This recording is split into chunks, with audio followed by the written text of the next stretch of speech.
जय हिंद दोस्तों, कैसे हो लोग? उम्मीद करता हूँ सभी मस्त होंगे, अपने शिक्षण कार्य में व्यस्त होंगे। स्वागत है सभी का सीटेट जुलाई 2025 के एग्जाम में। आज हम करने वाले हैं एसएसटी सामाजिक विज्ञान के मोस्ट और इम्पोर्टेंट क्वेश्चन, क्योंकि एसएसटी पेपर 2 है। क्वेश्चन बहुत ही महत्वपूर्ण है। चैनल पर जो भी नए चैनल को सब्सक्राइब कर लीजिए। चलिए क्लास को स्टार्ट करते हैं। और पहला क्वेश्चन है, 19वीं शताब्दी के दौरान अधिकांश शिक्षित महिलाओं को विद्यालय भेजने के बजाय उनके उदारवादी पिता या पति ने उन्हें घर में ही पढ़ाया। निम्नलिखित में से कौन सा कथन उपर्युक्त प्रचलन का सही कारण नहीं है? पूछा है, सही कारण नहीं है। पहला ऑप्शन है, लोगों में यह भय था कि विद्यालयों के कारण लड़कियां घर गृहस्थी से दूर हो जाएंगी। सेकंड ऑप्शन है, लड़कियों को घर पर ही शिक्षा देने में पुरुषों को अत्यधिक आनंद आता था। लड़कियों को विद्यालयों तक जाने के लिए सार्वजनिक स्थलों से होकर जाना पड़ता था, जिससे उनकी सुरक्षा के प्रति चिंता बनी हुई थी। फोर्थ ऑप्शन कह रहा है, लोगों में यह भय था कि विद्यालयों की शिक्षा लड़कियों को उनके घरेलू कार्यों को पूरा करने से रोकेगी। कौन सा ऑप्शन करेक्ट है? यह क्वेश्चन जो है पेडागोजी से संबंधित क्वेश्चन है। क्वेश्चन बहुत ही महत्वपूर्ण है।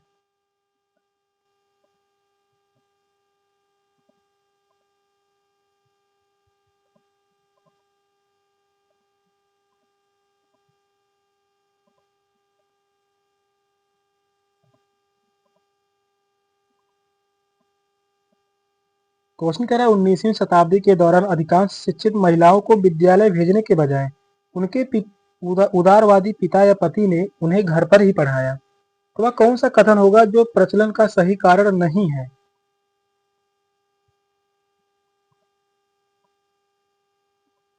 तो वह लड़कियों को घर पर ही शिक्षा देने में पुरुषों को अत्यधिक आनंद आता था, यही कारण नहीं है। सेकंड ऑप्शन करेक्ट होगा। लोगों में यह भय था कि विद्यालयों के कारण लड़कियां घर गृहस्थी से दूर हो जाएंगे। यह बात सही है। और लड़कियों को विद्यालय तक जाने के लिए सार्वजनिक स्थलों से होकर जाना पड़ता था, जिससे उनकी सुरक्षा के प्रति चिंता बनी हुई थी। यह भी कारण सही है। और लोगों में यह भय था कि विद्यालयों की शिक्षा लड़कियों के उनके घरेलू कार्यों को पूरा करने से रोकेंगी। यह भी कारण सही होगा। इस क्वेश्चन का जो राइट आंसर होगा ऑप्शन बी, यही कारण नहीं है। नेक्स्ट क्वेश्चन है, खनन कार्य को प्राथमिक गतिविधि क्यों कहा जाता है? इसमें पृथ्वी के प्राकृतिक संसाधनों से उत्पादन किया जाता है।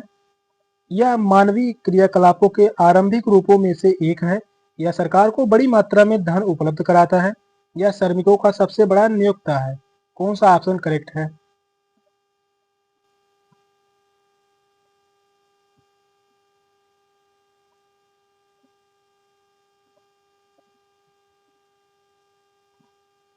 खनन कार्य को प्राथमिक गतिविधि क्यों कहा जाता है?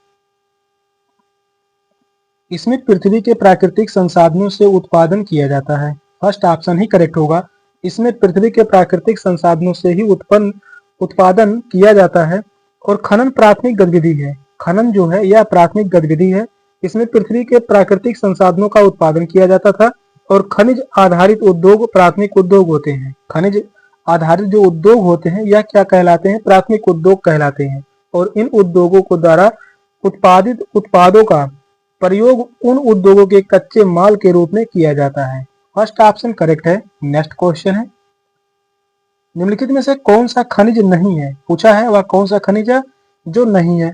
पेंसिल में प्रयुक्त होने वाला ग्रेफाइट, भोजन पकाने में प्रयुक्त होने वाला नमक, आभूषणों में प्रयुक्त होने वाला सोना व चांदी, रोधन में प्रयुक्त होने वाला अभ्रक। कौन सा ऑप्शन करेक्ट है?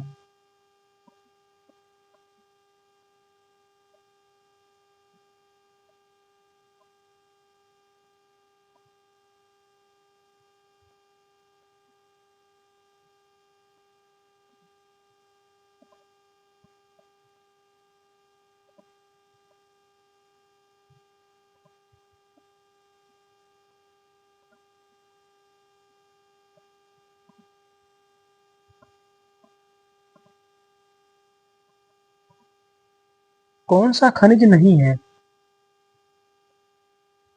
तो वह होगा रोधन में प्रयुक्त होने वाला अभ्रक। फोर्थ ऑप्शन करेक्ट है। रोधन में प्रयुक्त होने वाला अभ्रक यह खनिज नहीं है। विद्युत अवरोधक के रूप में प्रयुक्त माइका खनिज नहीं है। और ग्रेफाइड यहाँ पर दिया गया है। ग्रेफाइड, सोना व चांदी व नमक यानी सोडियम क्लोराइड, ये सभी क्या है? खनिज पदार्थ हैं। और रोधन में प्रयुक्त होने वाला अभ्रक जो है यह खनिज पदार्थ नहीं है। फोर्थ ऑप्शन करेक्ट है। नेक्स्ट क्वेश्चन है, स्वतंत्रता के पश्चात निम्नलिखित में से किस एक समस्या का सामना भारत को नहीं करना पड़ा? भारत पाकिस्तान व ग्रेट ब्रिटेन के बीच संपदा व ऋणों का समान रूप से बंटवारा, भारतीय संघ में राजवंशों को शामिल करने का प्रयास, आर्थिक विकास, पाकिस्तान के शरणार्थी का आना। कौन सा ऑप्शन करेक्ट है?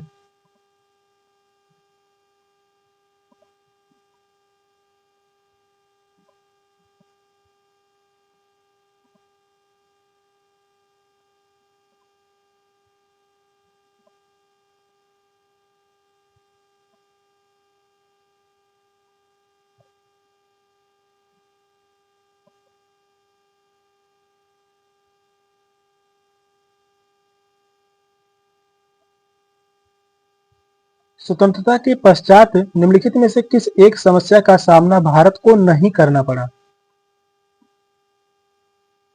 तो वह होगा भारत पाकिस्तान व ग्रेट ब्रिटेन के बीच संपदा व ऋणों का सामना, समान रूप से बंटवारा।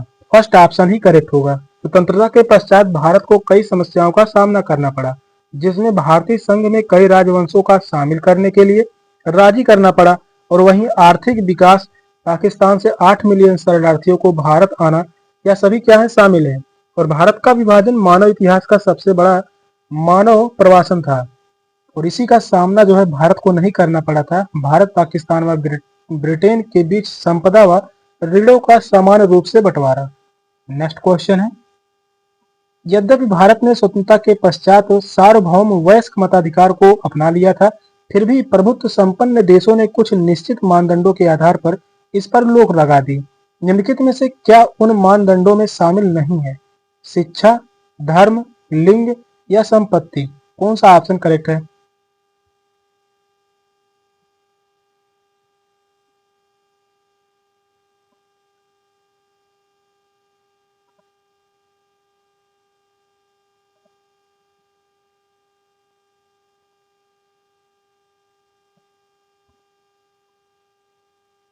यद्यपि भारत ने स्वतंत्रता के पश्चात सार्वभौम वयस्क मताधिकार को अपना लिया था, फिर भी प्रभुत्व संपन्न देशों ने कुछ निश्चित मानदंडों के आधार पर इस पर रोक लगा दी। निम्नलिखित में से क्या उन मानदंडों में शामिल नहीं है? तो वह है धर्म। सेकंड ऑप्शन करेक्ट है, धर्म। कई संप्रभु देशों ने स्वतंत्रता के बाद भी अपने अपने देशों में वयस्क मताधिकार पर रोक लगा दी, जबकि इसका कोई धार्मिक मानदंड भी नहीं था और सार्वभौमिक मताधिकार मत देने के अधिकार से संबंधित है। सेकंड ऑप्शन करेक्ट है। नेक्स्ट क्वेश्चन है, निम्नलिखित में से कौन सा कथन मिश्रित अर्थव्यवस्था के सार को स्पष्ट करता है? आर्थिक विकास के उत्तरदायित्वों को राज्यों व केंद्र सरकार द्वारा वहन किया जाता है। सेकंड ऑप्शन है, रोजगार व उत्पादन की वृद्धि में सार्वजनिक व निजी क्षेत्र महत्वपूर्ण भूमिका निभाते हैं। थर्ड ऑप्शन है, निजी व सार्वजनिक सेक्टर में अर्थव्यवस्था के लाभों को समान रूप से बांटना। फोर्थ ऑप्शन कह रहा है, देश की अर्थव्यवस्था को नियंत्रित करने हेतु राज्य एवं केंद्र सरकार की सुनवाई होना। कौन सा ऑप्शन करेक्ट है?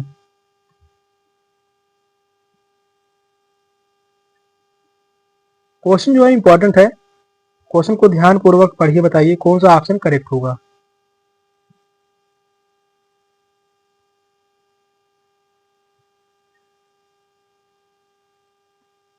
क्वेश्चन कह रहा है, कौन सा कथन मिश्रित अर्थव्यवस्था के सार को स्पष्ट करता है?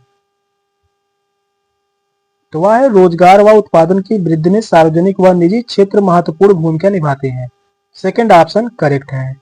एक मिश्रित अर्थव्यवस्था में सार्वजनिक एवं निजी उपक्रम दोनों ही उत्पादन बढ़ाने एवं रोजगार सृजन करने में महत्वपूर्ण भूमिका निभाते हैं, और मिश्रित अर्थव्यवस्था वह आर्थिक प्रणाली है जिसमें निजी एवं राजकीय उपक्रम सम्मिलित होते हैं। मिश्रित अर्थव्यवस्था में वह प्रणाली है जिसमें निजी एवं राजकीय उपक्रम सम्मिलित होते हैं। इसमें जो है निजी एवं राजकीय उपक्रम सम्मिलित रहते हैं। सेकंड ऑप्शन करेक्ट है। नेक्स्ट क्वेश्चन है, निम्नलिखित में से कौन सा कथन स्थल मंडल से संबंधित है? पृथ्वी का 97% जल स्थल मंडल में है। समुद्र सतह पर भू आकृतियां पाई जाती हैं। इस गोलार्ध में खनिज संपदा पाई जाती है। स्थल मंडल पहाड़, पठार व घाटियों से मिलकर बनता है। कौन सा ऑप्शन राइट है?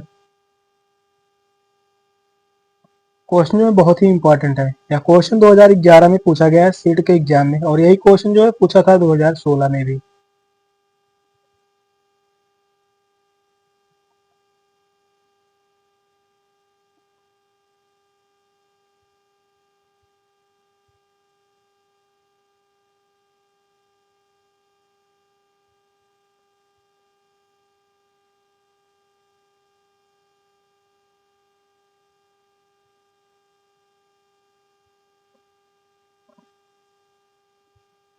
कौन सा कथन स्थल मंडल से संबंधित है? तो वह संबंधित है समुद्र सतह पर भू आकृतियां पाई जाती हैं। यह बात सही है, सेकंड ऑप्शन करेक्ट है। भूमि की सबसे बाहरी ठोस सतह को स्थल मंडल यानी लिथोस्फीयर कहा जाता है, जो विभिन्न चट्टानों व खनिजों से बनी होती है। लिथोस एक ग्रीक शब्द है जिसका अर्थ होता है चट्टान।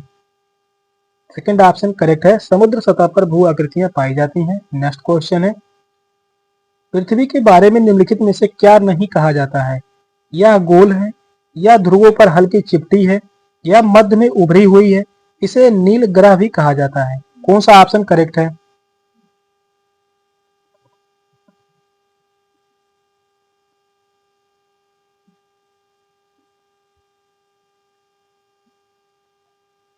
क्वेश्चन कह रहा है पृथ्वी के बारे में निम्नलिखित में से क्या नहीं कहा जा सकता?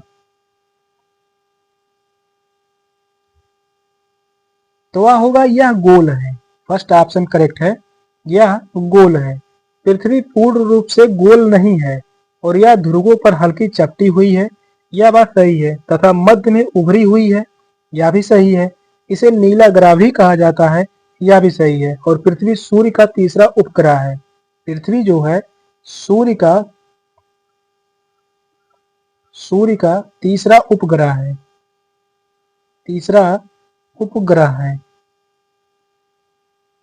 फर्स्ट ऑप्शन करेक्ट है, यह गोल है, या नहीं कहा जा सकता। नेक्स्ट क्वेश्चन है, तालाबों व झीलों के शांत जल की अपेक्षा समुद्री जल निरंतर प्रवाहित होता रहता है। निम्नलिखित में से कौन सा जल का प्रभाव नहीं है? तरंगे, जलचक्र, ज्वारभाटा, धारा। कौन सा ऑप्शन राइट है?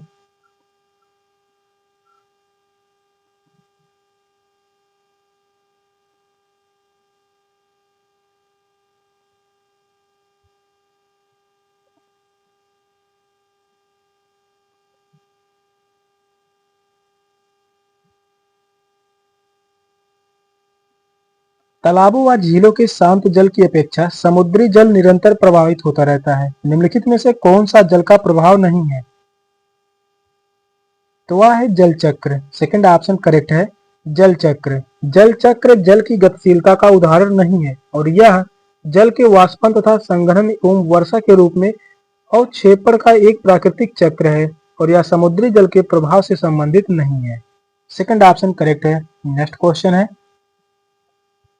निम्नलिखित में से कौन सा उच्च ज्वार के कारण होने वाला लाभ नहीं है? यह मछली पकड़ने में मदद करता है, इसमें विद्युत ऊर्जा उत्पन्न होती है, पर्यटकों को लाने में या स्थानीय अर्थव्यवस्था में सहायक होते हैं, नव संचालन में आसानी होती है। कौन सा ऑप्शन करेक्ट है?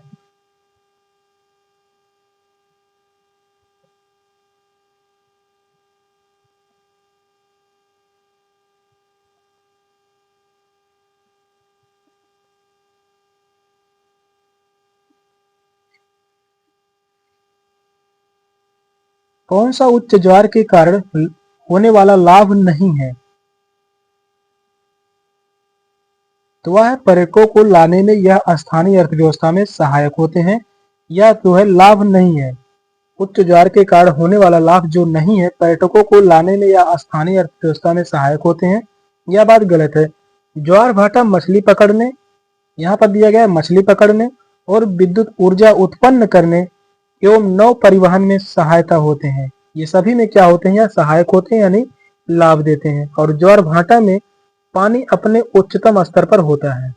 थर्ड ऑप्शन करेक्ट है। नेक्स्ट क्वेश्चन है, 19वीं सदी के दौरान अधिकांश व्यक्ति यह सोचते थे कि शिक्षा में स्त्रियां बिगड़ जाएंगी। उपर्युक्त कथन में बिगड़ शब्द का प्रयोग निम्नलिखित कथनों में से किस संदर्भ के लिए किया गया है? महिलाएं पुरुषों की तुलना में अधिक बिगड़ी थीं। यह उन्हें अधिक धन अर्जित करने के लिए प्रेरित करेगा।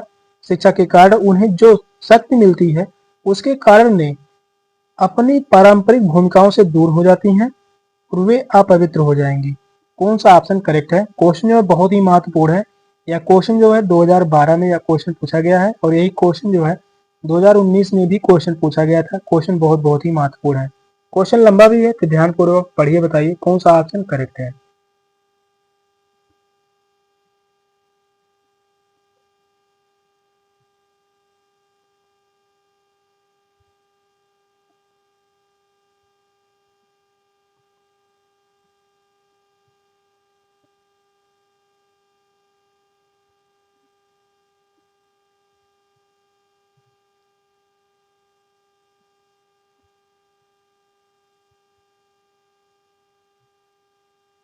क्वेश्चन कह रहा है 19वीं सदी के दौरान अधिकांश व्यक्ति यह सोचते थे कि शिक्षा से स्त्रियां बिगड़ जाएंगी।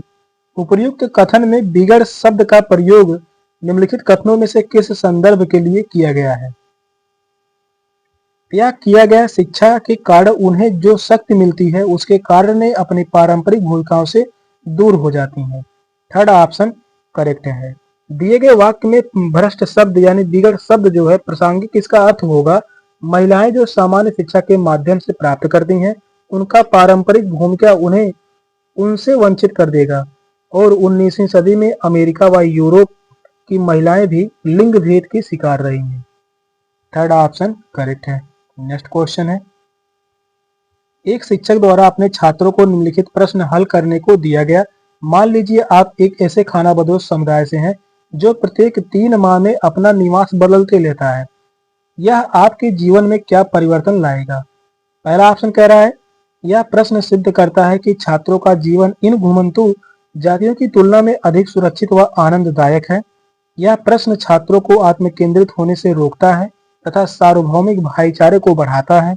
यह प्रश्न छात्रों को अवगत कराता है कि सामाजिक विज्ञान में मनन से ज्यादा तथ्य महत्वपूर्ण है। और यह प्रश्न छात्रों को इसमें शामिल अवधारणाओं को बेहतर रूप से समझाने के लिए नई परिस्थितियों में स्वयं को रखने में सहायता करेगा। कौन सा ऑप्शन राइट है?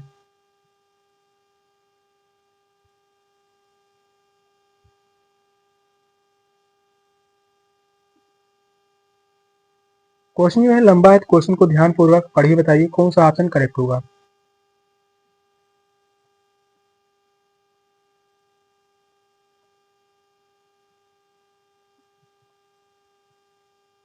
एक शिक्षक द्वारा अपने छात्रों को निम्नलिखित प्रश्न हल करने को दिया गया। मान लीजिए आप ऐसे खानाबदोश समुदाय से हैं जो प्रत्येक 3 माह में अपना निवास बदल लेता है। यह आपके जीवन में क्या परिवर्तन लाएगा?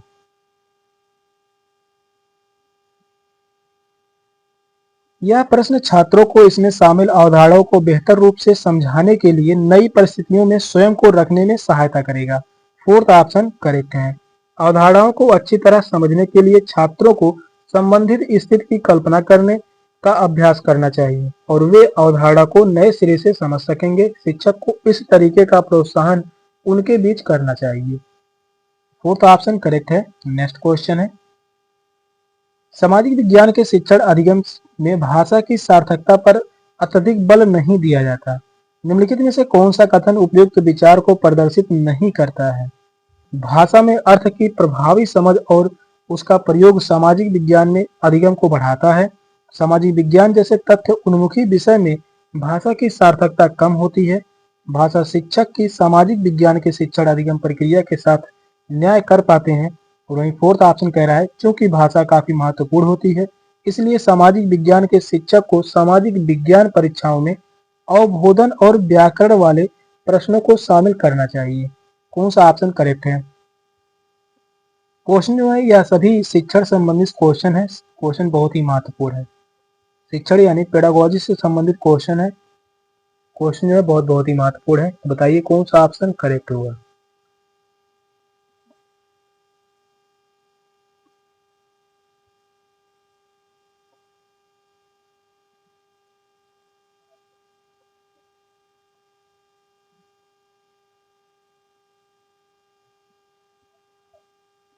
इस क्वेश्चन का जो राइट आंसर होगा ऑप्शन सी, भाषा शिक्षक ही सामाजिक विज्ञान के शिक्षण अधिगम प्रक्रिया के साथ न्याय कर पाते हैं। थर्ड ऑप्शन करेक्ट है। यह तर्क संगत कथन नहीं है कि सिर्फ एक भाषा शिक्षण ही सामाजिक विज्ञान के शिक्षण अधिगम प्रक्रिया के प्रति न्याय कर पाते हैं, यद्यपि भाषा सभी विषयों के शिक्षण के लिए महत्वपूर्ण होती है। थर्ड ऑप्शन करेक्ट है। नेक्स्ट क्वेश्चन है, सामाजिक विज्ञान के बारे में निम्नलिखित में से कौन सा कथन असत्य है? सामाजिक विज्ञान में समाज के विविध विषय जैसे ऐतिहासिक, भौगोलिक, आर्थिक व राजनीतिक आयामों से लेकर समाज के विविध सरोकार शामिल होते हैं। सेकंड ऑप्शन है, सामाजिक विज्ञान द्वारा स्वतंत्रता के प्रति सम्मान आदि मानवीय मूल्यों का निर्माण एवं विस्तार होता है। सामाजिक विज्ञान लोगों के व्यवहार से संबंधित होता है परंतु इसका परीक्षण वैज्ञानिक नहीं है। फोर्थ ऑप्शन है, सामाजिक विज्ञान विश्लेषणात्मक व रचनात्मक सोच पर आधारित होता है। कौन सा ऑप्शन राइट है? क्वेश्चन यहाँ पर कह रहा है सामाजिक विज्ञान के बारे में असत्य कथन पूछा है।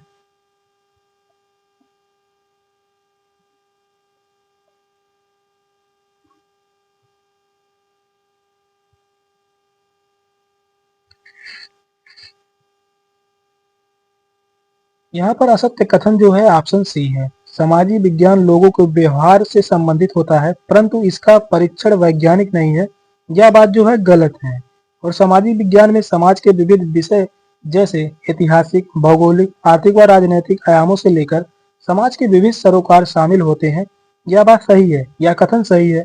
सामाजिक विज्ञान द्वारा स्वतंत्रता के प्रति सम्मान आदि मानवीय मूल्यों का निर्माण एवं विस्तार होता है। यह भी कथन सही है। सामाजिक विज्ञान विश्लेषणात्मक एवं रचनात्मक सोच पर आधारित होता है। यह बात भी सही है। तीनों ही कथन सही है। थर्ड ऑप्शन जो है, थर्ड कथन जो है वह गलत है। नेक्स्ट क्वेश्चन है, निम्नलिखित में से क्या मौखिक इतिहास लिखने के लिए स्रोत सामग्री नहीं है? भारत छोड़ो आंदोलन में भाग लेने वाले व्यक्तियों का घटना वृत्तांत, एक ब्रिटिश सैनिक द्वारा सैन्य विद्रोह का मौखिक वर्णन, विभाजन के दौरान भारत के पाकिस्तान जाने वाले व्यक्ति की स्मृतियां, और एक विद्यमान जो शिक्षा की वर्तमान प्रणाली के बारे में चर्चा करता है। कौन सा ऑप्शन राइट है? क्वेश्चन यह भी जो है महत्वपूर्ण है।